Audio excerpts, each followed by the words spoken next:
Hi guys, my name is Dominik Hamala. I'm a photographer based in Poland, Krakow. Today, I'd like to teach you the basics of photography, which you may find useful when working on your visualizations. So let's start it. The most important feature in a camera are aperture and shutter. The combination of these two things give us an image. The main function of a camera lens is to collect the light. The aperture is the size of the hole formed by the shutter when it opens to let light in, and it's measured in f-stops. Now bear with me because the way apertures are numbered and described can be a little confusing. You can refer to the diagram below to help you understand what I'm about to say. A small aperture means a small hole, but a big number, like f11, f16, you see it on the right. Since the hole is smaller, less light gets in with small aperture. A big aperture means a big hole, but a small number, like f2. Since the hole is bigger, more light gets in with a big aperture. So when you hear phrases like maximum aperture, it's referring the biggest hole size, but the smallest number. The maximum aperture is one of the specifications listed for the camera and lenses, and it's an important thing to pay attention to because that tells you how fast your camera or lens is. Fast means that the camera can collect light, react to light quickly. Most standard point and shoots and zoom lenses give you a maximum aperture of f2.8. You may have noticed the two pictures on the right.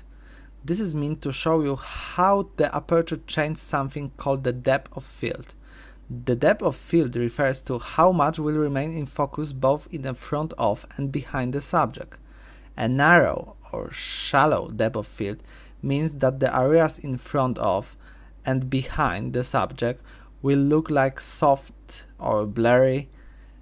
A wide or deep depth of field means that those same area will look sharp and in focus.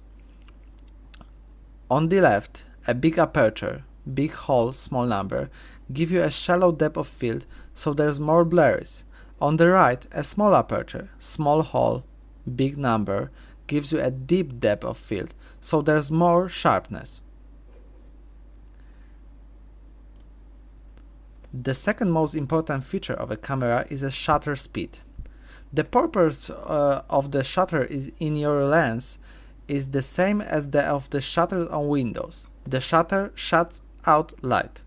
Shutter speed is how long the shutter stays open to let in light. A slow shutter speed means the shutter stays open longer, letting in more light.